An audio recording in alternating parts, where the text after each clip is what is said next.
some people might have criticisms about why Johann Rupert and Ernie Els and those guys are there. We know that Trump's a deal maker and he responds to people who are wealthy. What was the rationale in his inclusion in this envoy? And is it true that he played a really critical role in breaking down the doors of communication between Trump and Ramaphosa?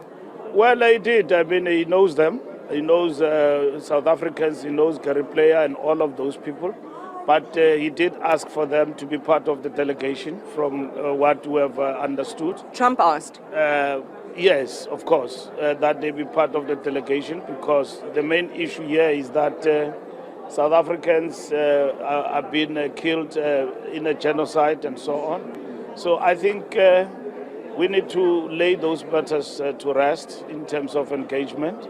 And it is important that South Africans from all walks of life have been really, really supportive to this anti-notion that there is a genocide in our country. And but just to confirm, SG, that as an organization. Just to confirm that you're saying Trump asked for these specific people to be included in this delegation? Well, I am saying that in terms of the delegation, what is important is that it did refer to these South Africans, which he thought that it is important that they be part of the delegation, which he has known them for some time, and the president agreed to that. Good day, everyone, and welcome to another epic episode. Welcome to Nizaluji, a political media channel that talks about politics. So, I want us to talk about the situation of what has happened there in the meeting with Cyril Ramaphosa and Donald Trump. But I want us now to talk about the Secretary General of the ANC, which is Mbalula. Mbalula has lied. Has lied. He was asked about the meeting, the delegations going there, and he promised to say that you will not see Johann Rupert there. You will not see those people will not attend the meeting that is scheduled with Donald Trump, because he did signify and said that these people are not part of the ANC's NEC members. So the only delegations that is going there, right, it's Kubuza Javeni, is Ronald Ramula, is ABC Jonas, it is Cyril Ramaphosa, and that is what he promised us to see there. He even posted this.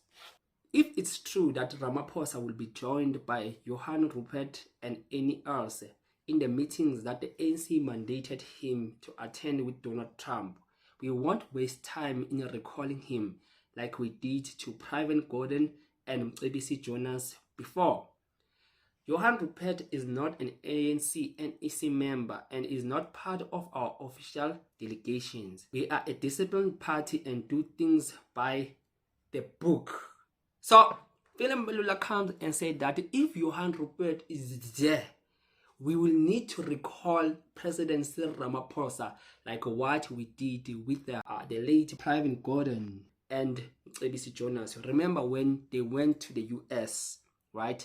And Jacob Zuma said that the intelligence did give him a report of saying that these ones were going there to sell the country to the Americans, right? So we have passed that. Let me declare this to you, free of charge, that Ramaphosa was there to sell our country live on national television. He told Trump about investment. These people were not even interested of maybe bringing some solutions of the problems that the country have and bring the solution of the highest unemployment rate, because it is the one that is the root and the cause of crime in South Africa. So they didn't address those things. They were addressing investment. They're addressing that we are here to renew the partnership that we have with you, and we want to give everything now to you, Mr. President, even the planning of the G20. We want to give it to you, and we want you to come, and we want us to talk with you about our minerals and so forth publicly. About 22 companies from South Africa that have invested in the US, thus creating a number of jobs.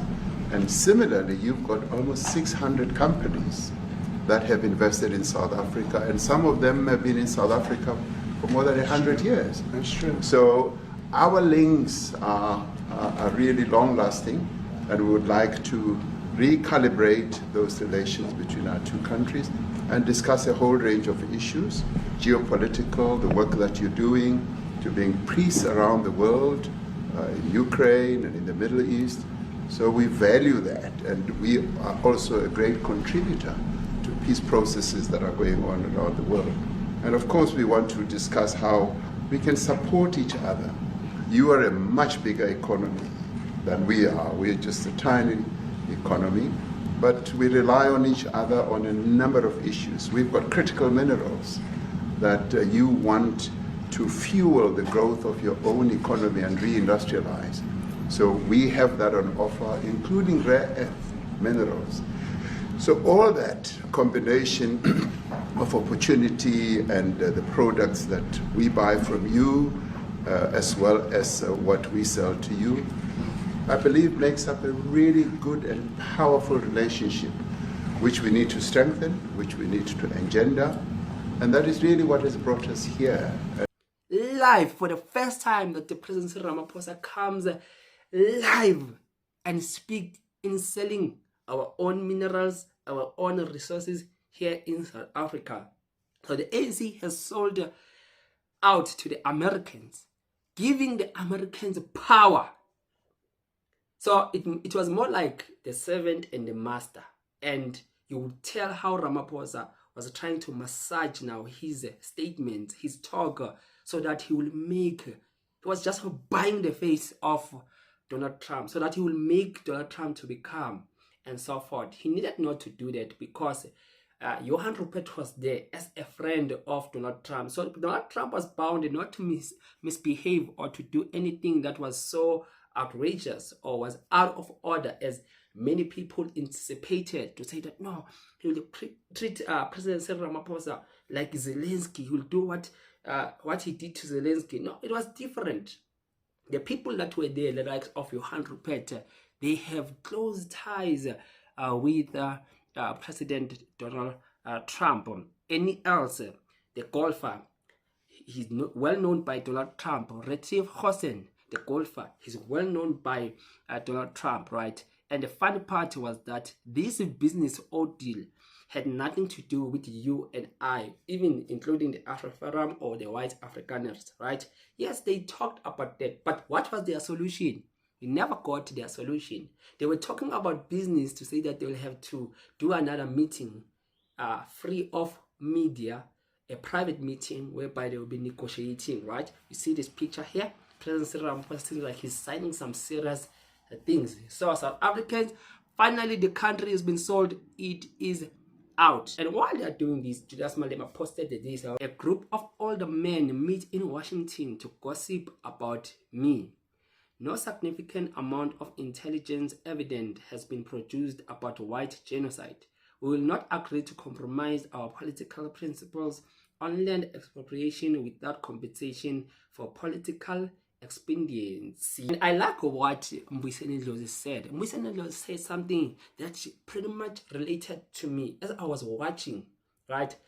I even felt the edge of not continuing to watch because I was so on the edge of my seat, hoping that President Cyril Ramaphosa doesn't get embarrassed. Because the reason why they were there, I understand a nominal person like me, because he knows what is happening in South Africa, I will ask myself why they were there. But you'll understand that this now planning has been organized by business. So meaning Rupert and his associates, they are the ones who organized everything to see Trump with, right, President Cyril Ramaphosa. Because as they came in his defense, you will tell that this was just pre-planned and well organized. One thing that they were not prepared for was the video. That was the pull up. It was the knockout video that Trump just played there, right? But Rupert came to the rescue. Steenhuisen came to the rescue. We have too many deaths. but it's across the board. It's not only white farmers, it's across the board. And we need technological help. We need Starlink at every little police station. We need drones. I actually got drones donated for the peace parks to stop elephant and rhino poaching. And his predecessor stopped the importation because he said the United States would spy on us. He marched on the farm. But the crime is bad. The crime is terrible, sir, but Mr. Steenhuisen won't admit to it, but he runs the Western Cape, where I live. And the biggest murder rate is in the Cape Flats. Gangs. We've got gang warfare. Like your M33, what were these guys? John? Thank you very much, Mr. President. Yeah. And Mr. President, thank you for welcoming us to the White House. I would say we have a rural safety problem in South Africa, and I don't think anyone wants to candy coat that. And it requires a lot of effort to get on top of it. It's going to require more policing resources. It's going to require a different strategy to be able to deal with it. But certainly the majority of South Africa's commercial and smallholder farmers really do want to stay in South Africa and make it work. And I've just come from the largest agricultural show in the Southern Hemisphere with organized agriculture and farmers, and the majority of them want to stay. But they too there have a memorial to those who've died as a result of farm attacks. And as the Minister of Agriculture, it is something that I'm particularly exercised with my colleagues at police and my colleagues in the justice cluster to start making farm attacks and stock theft a priority crime. And it affects all farmers in South Africa, particularly stock theft. It has a disproportionate effect on smallholder black farmers. I also want to just say this, that the two individuals that are in that video that you've seen are both leaders of opposition minority parties in South Africa. Mkhonto Wesizwe under Mr. Zuma, and the economic freedom fighters under Mr. Malema. Now, the reason that my party, the Democratic Alliance, which has been an opposition party for over 30 years, chose to join hands with Mr. Ramaphosa's party was precisely to keep those people out of power. We cannot have those people sitting in the union buildings making decisions. Even though they felt as if reporting maybe some of the matters to say that it is the MK party and the EFF, that is why the GNU is formed, and these two are not to be trusted and they're not to occupy union buildings, right? So you had even Johann Rupert complaining to say that there was a time whereby he wanted to buy some drones to come there, to come for security here in South Africa, and Jacob Zuma stopped that project. And I felt as if now Donald Trump and John Steenhuisen, they were directly, even President Ramaphosa, they were directly speaking to Elon Musk, because he was there, he was listening, and he was not a happy man, I tell you, right? And because remember what Rupert said. He said that they must open the way for the companies like Starlink to come there in South Africa and to invest there. So they were even look at how they speak. You will tell that they will look at Donald Trump and look at Elon Musk. John Steenhuisen did the same, and Johann Rupert did the same. Even when Steenhuisen was speaking, he will look at Donald Trump and address Elon Musk as he was there in that room. So you will tell that no, this meeting is about business. This meeting is about business. Yes, there's concern because of what Elon Musk has told President Donald Trump. There are concerns about the killings in the country, right?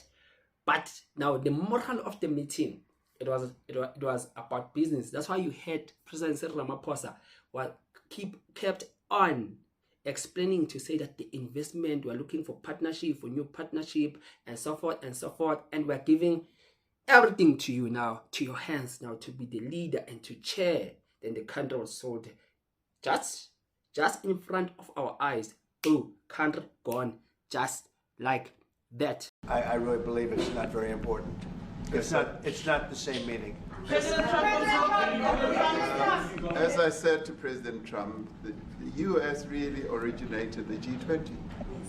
and it's important that the United States continues to play a key role in the G20, and we are privileged to be the president of the G20, but we are even overjoyed that we are going to hand over to the United States, who are the originators, and for that reason I expect the United States to continue playing the leadership role in the G20 together with other countries.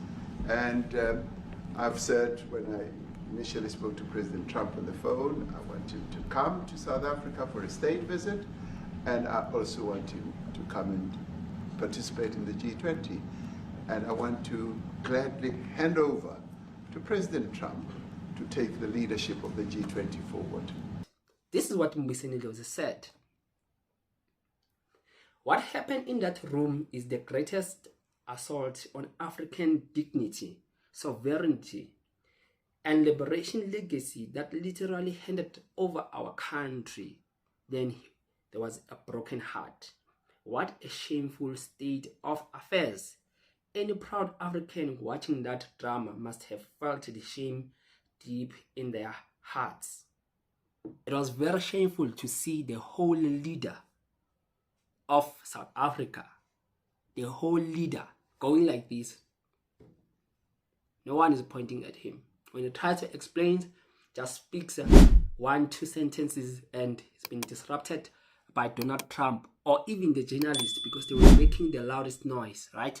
But when Ramaphosa speaks, he always referred to speaking one thing: investment business, investment business. So I could tell that this thing is not about us, whether you're white or black. That meeting was not about us. It was about white monopoly capitalist and black monopoly capitalist merging their forces together to say that no, we must find the common ground to work together to achieve more profits.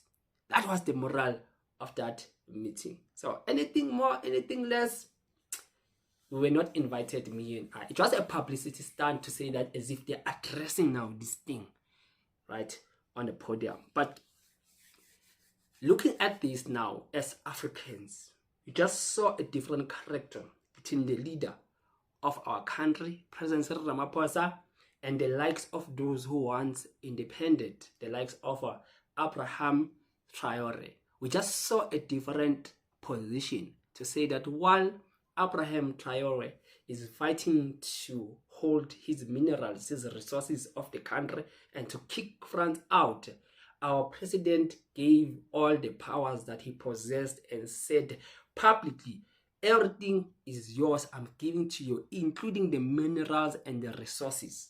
So the ANC finally has sold out publicly.